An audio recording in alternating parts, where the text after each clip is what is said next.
മന്ത്രി വി ശിവൻകുട്ടിയുടെ ഒരു സ്റ്റേറ്റ്മെന്റ് വന്നിട്ടുണ്ട്.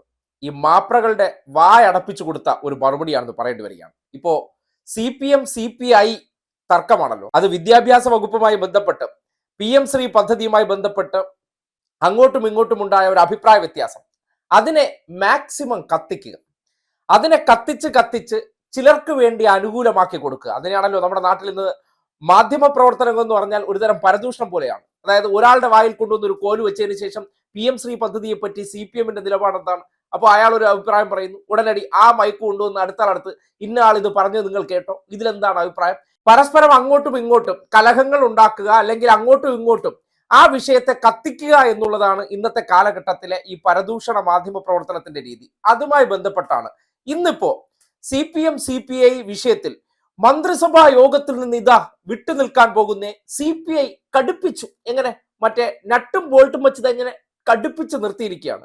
അങ്ങനെ CPI കടുപ്പിച്ച് നിർത്തിയിരിക്കുന്ന വിഷയത്തിൽ ഇന്നിപ്പോ അവിടെ നേതാക്കന്മാർ തമ്മിൽ എന്തോ ചർച്ച നടന്നു. ആ ചർച്ച എന്താണെന്ന് ഞാൻ അവിടെ ഇല്ലായിരുന്നു, ഞാൻ കേട്ടിട്ടില്ല, ഞാൻ കണ്ടിട്ടില്ല, എനിക്കറിയില്ല. പക്ഷെ കേരളത്തിലെ മാപ്രകളെ സംബന്ധിക്കുന്നിടത്തോളം വാർത്ത കൊടുക്കുകയാണ്.